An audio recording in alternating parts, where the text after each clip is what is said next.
Good day, everyone. So for today's ADM September 4, 2024, so we will be discussing about discount rate, and sale price.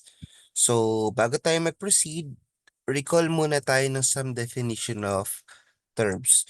So let's recall, pag sinabi nating percent, it means percentum or per hundred. So, di ba sinabi ko sa inyo last time nung discussion natin, kapag percent, ibig sabihin, uh, per hundred. Okay.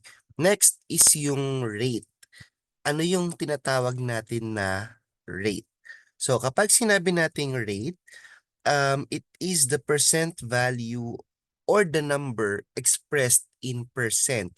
Like for example, 5%, 7%, 10%, 15%, so on and so forth. And then, yung tinatawag natin na base. Okay? So, ano si base?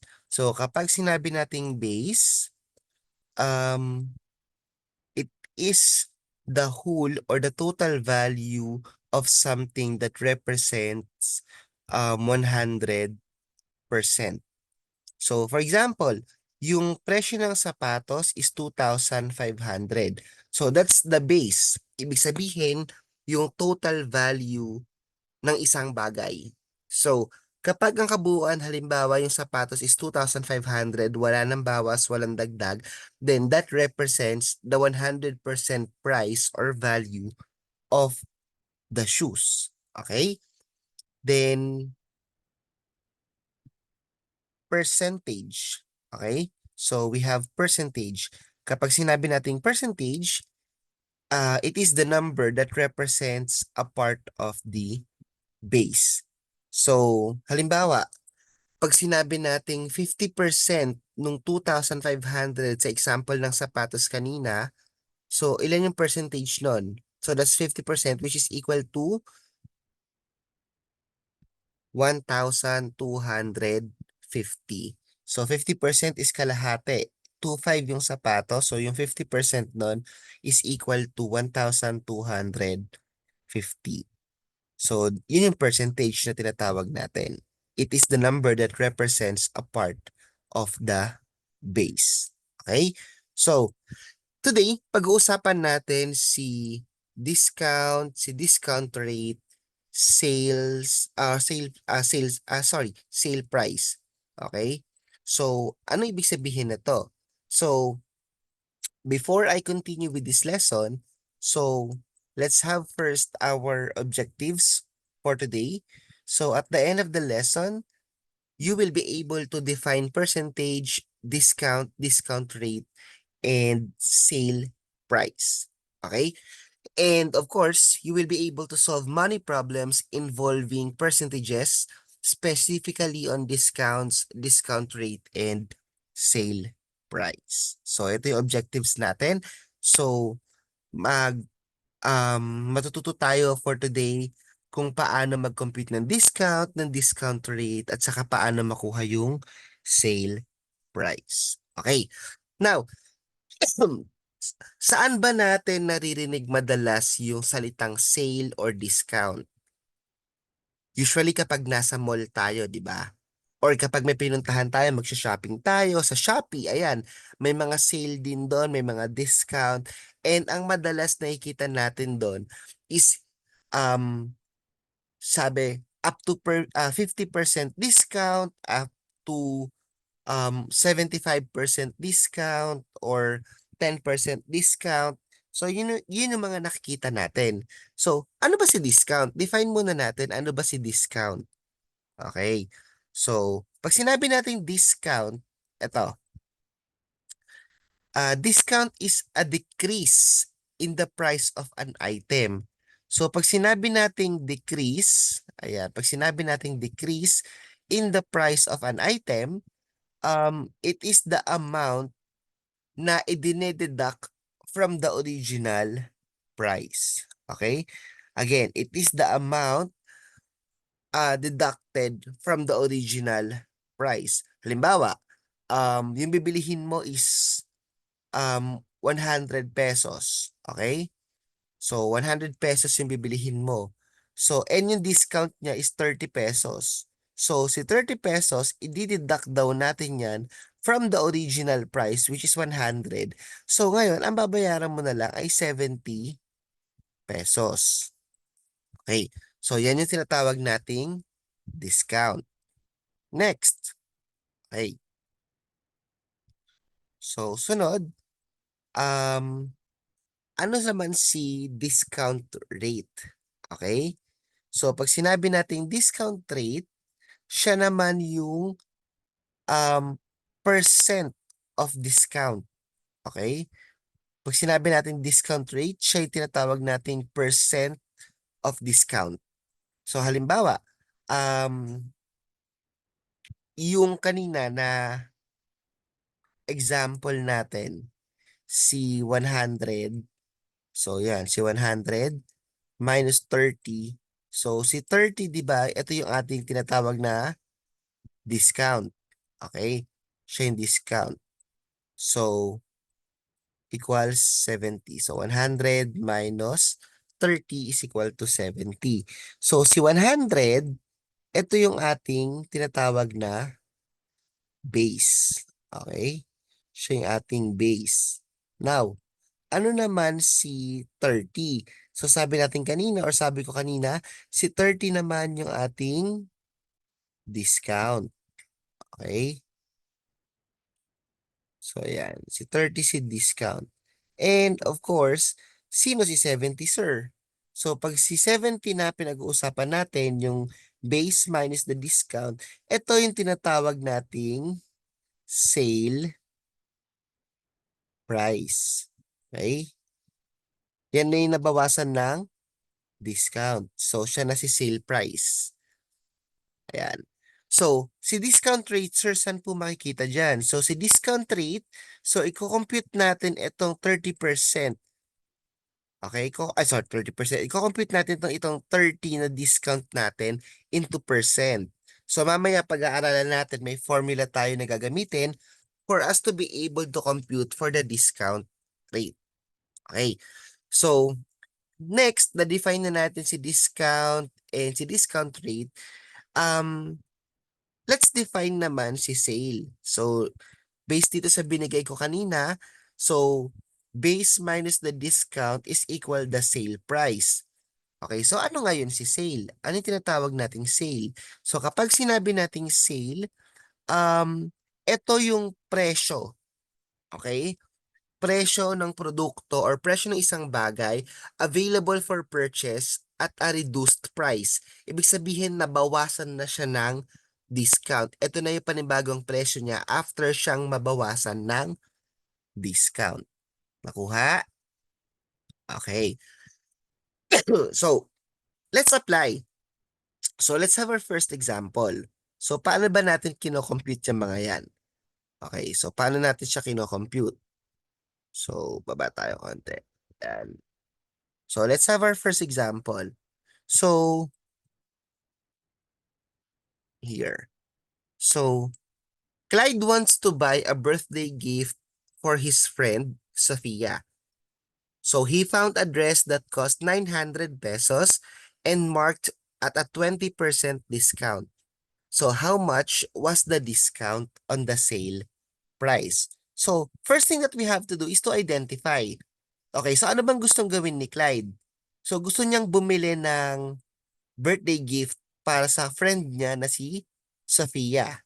Okay? So ngayon, nakakita si Clyde ng dress that cost 900 pesos. So, 900 pesos yung item na bibilihin niya. And may nakamark daw or mark at 20% discount. So, how much was the discount and the sale price? So, ano hinahanap natin ngayon? So, we're looking for the discount and we're looking for the sale price. So, ano to si 20% discount dito? So, yan yung tinatawag nating discount rate. Okay? So, yung 20% dyan is yung ating tinatawag na discount rate.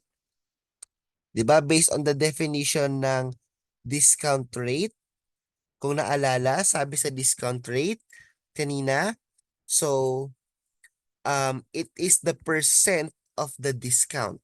So, discount rate natin is 20%.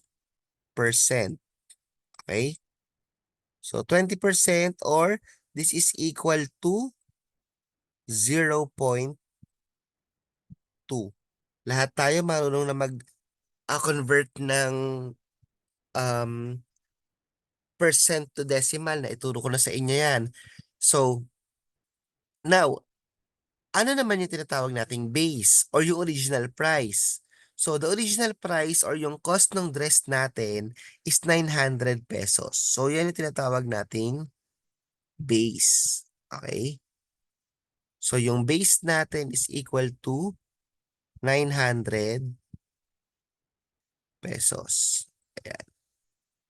So, 900 pesos. 900.00. Kasi wala naman siya sentavo.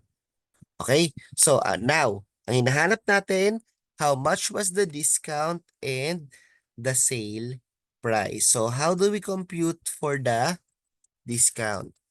So, how do we compute for the discount? So, simple lang. Discount is just simply base times the discount rate. Okay? So, for us to be able to solve for the discount, again, that is discount is equal to base times the discount rate. So, in this case, ano ba yung base natin? So, yung base natin is 900. Okay, 900 multiplied daw by the discount rate. And our discount rate is equal to 0.2. Okay? So, multiply natin ngayon si 900 by 0.2. So, 900 times 0.2. Okay. So, you can use your calculators. Tinuruan ko kayo kung paano gumamit ng scientific calculator or we can solve it manually. So, paano natin siya isa-solve manually? Arrange muna natin siya. So, this will become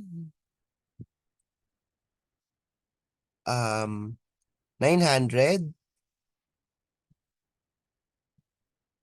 times 0.2. Okay? So, multiply natin. So, pwede natin i-cancel muna yung dalawang zero. 9 times 2 is equal to 18. Then, balik natin yung dalawang zero na tinanggal natin. So, ilan ang decimal number natin? Isa lang, which is 0.2. So, we will have our point here. So, the answer is equal to 180 pesos. Okay? So, ito yung atin ngayong discount. So, 180 pesos. Now, magkano yung sale price? So, sabi kanina, sale price is the price available for purchase at a reduced price. Yan na yung binawasan na presyo. So, paano natin gagawin yon? Or how do we solve for that? So, sale price is equal to base minus the discount. Okay? So, base minus the discount. Base again is the original price. So, ano ba yung original price? That is equal to 900. Okay? Minus, magkano yung discount natin? Yung discount natin is 180 pesos. So, 900 minus 180 pesos. So, ilang kaya yan? 900 minus 180 pesos. That is equal to 720 pesos. Okay? So, ibig sabihin, ang sale price natin is equal to 720 and ang discount natin is equal to 180 pesos. Okay, sunod. Let's have our next example.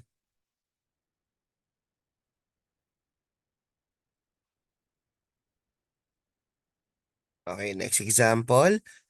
So, for number 2,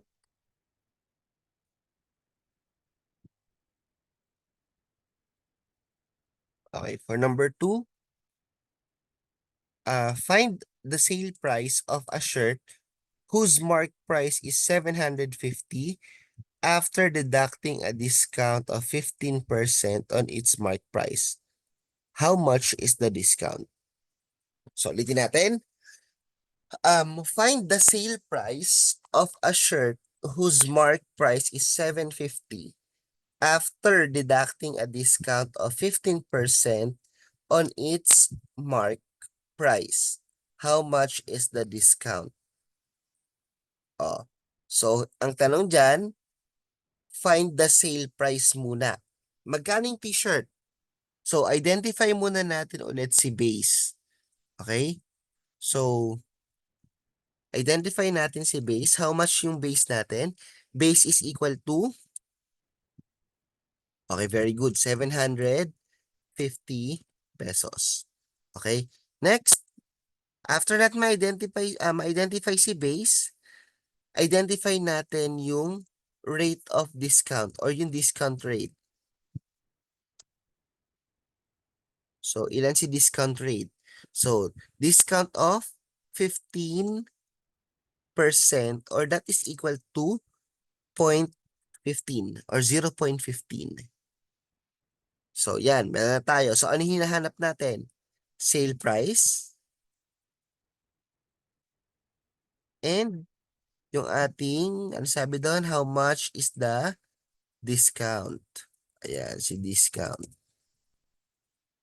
So, dalawa yung hinahanap natin. So, paano nga ulit natin kunin yung discount at saka yung sale price? So, syempre si discount, based on our formula, discount is equal to base times the discount rate.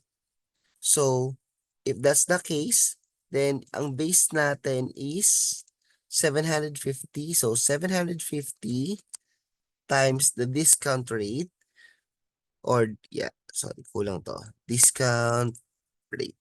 Yan, discount rate. So, 750 times 0.15. So, check natin. So, 750 times 0.15. Okay, that is equal to 112.5. So, yeah, equal to 112.5 pesos. So, ito ngayon yung ating discount. Okay? So, hanapin natin how much is the sale price. So, for the sale price, again, ang formula natin, sale price is equal to the base minus the discount. Okay. So, ilan yung base natin? Base natin is 750.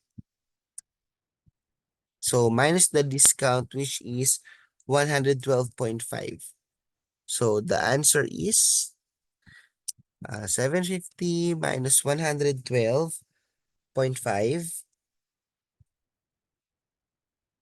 So, the answer is 637.5 or 0.50 since pera ang pinag-uusapan natin. Pesos. And do not forget yung currency. Okay? So, dun sa question natin, find the sale price. Nakuha ba natin? Yes. Ang sale price niya is 637.50 pesos. And how much is the discount? So, alam natin ang discount is equal to 112.5 pesos. So, nakatipid tayo ng 112.50. Okay? Next. So, let's have our next example, our third example.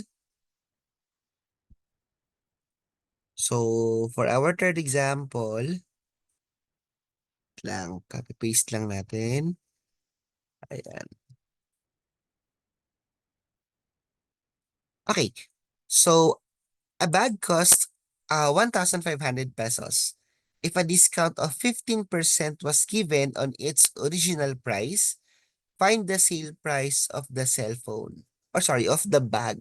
Bakit cellphone yan? Ayan. Of the bag. Ayan. So, magkano yung presyo ng bag? So, that's equal to 1,500. Okay? So, wait lang. Tago natin to. Yeah. So, 1,500 pesos. Okay. Then, yung rate of discount or discount rate natin, that is equal to 15% or equal to 0.15. So, ano yung hinahanap natin?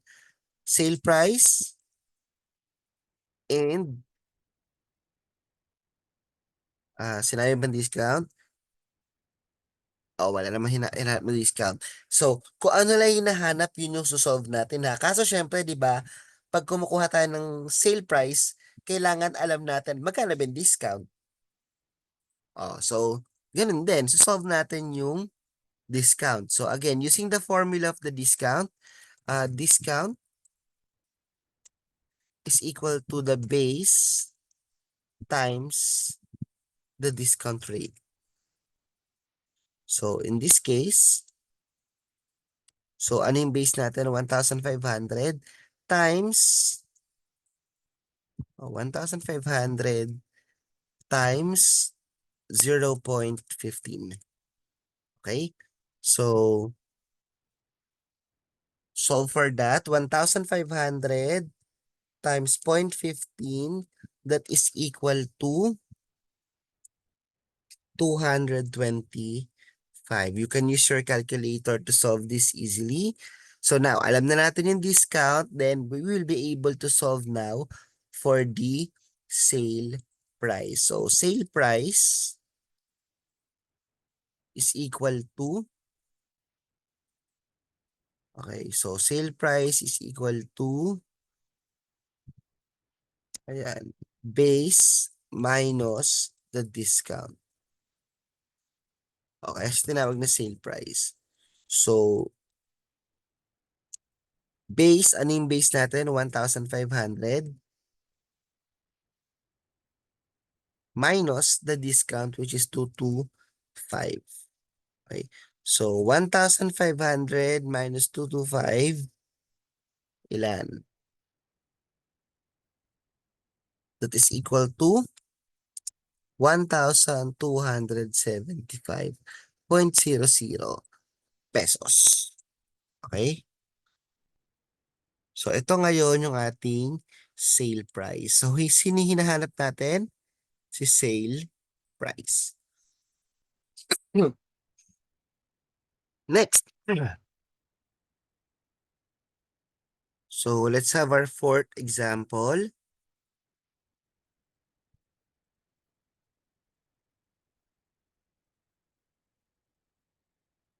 So, for example,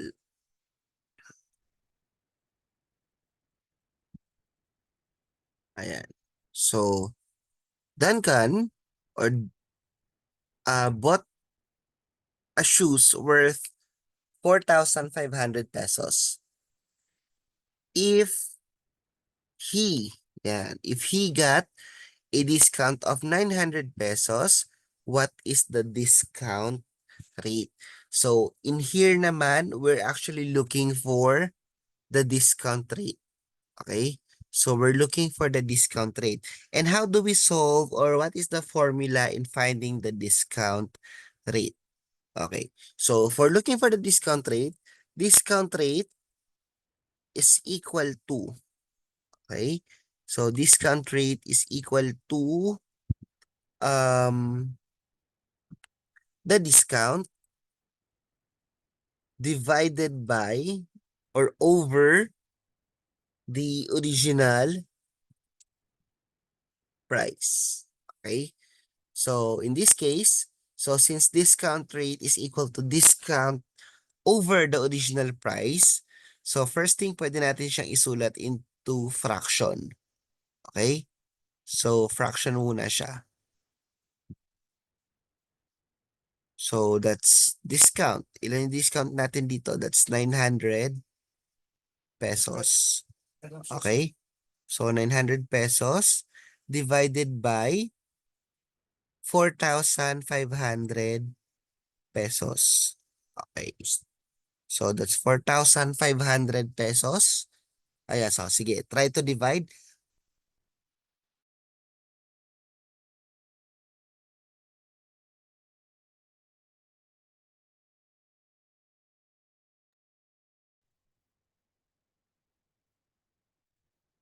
Okay.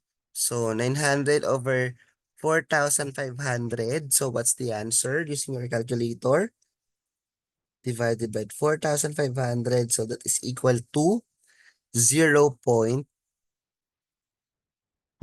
So 0.2. So ngayon, si 0.2 convert natin into percent para maging rate siya. So para maging rate to, multiply natin siya by 100%.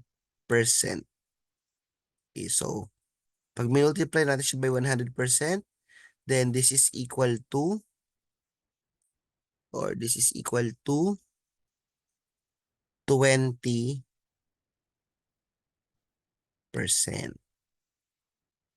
Ayan.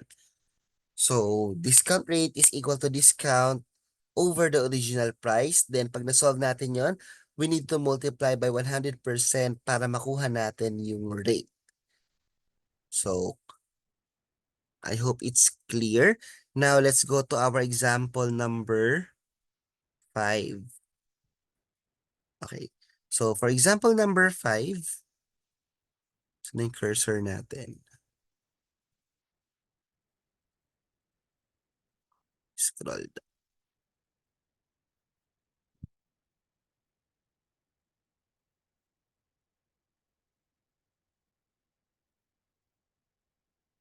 Ayan. So, for example number 5, find the discount rate of a bag purchased by Sarah for 3,500 pesos if the original price is 4,000 pesos. So, again, ang hinahanap natin ay discount rate. So, again, anong formula ng discount rate natin? So, discount rate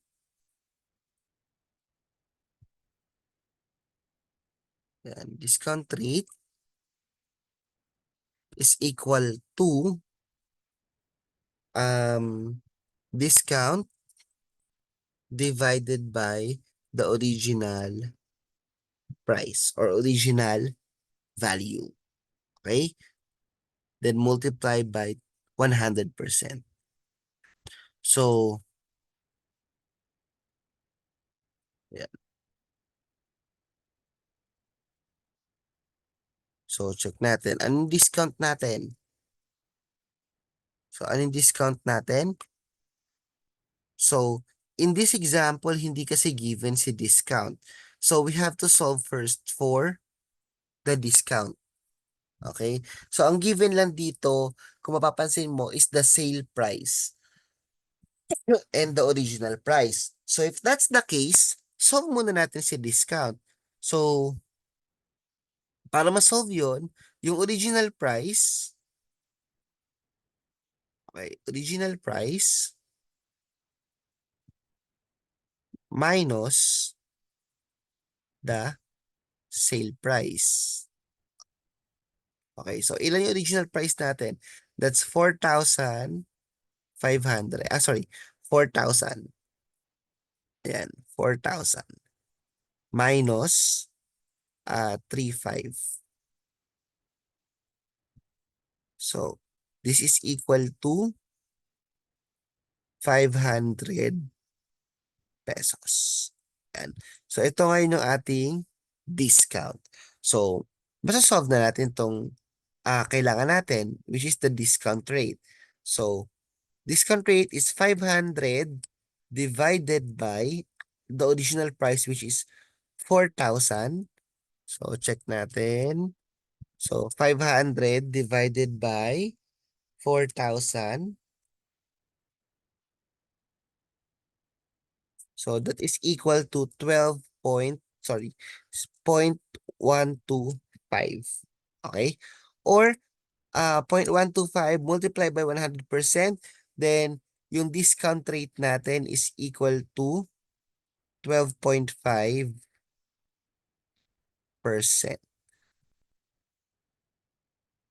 Ayan. So, that's how we solve for the discount rate, and sale price. So, I hope you'll find this short lesson helpful and may natutunan kayo for today's ADM. So, just continue reviewing at saka check nyo lang tong video na to. If you did not fully understand yung examples, pwede nyo siyang ulit-ulitin para mas maintindihan nyo. So that's all for today. Thank you and keep safe. Goodbye.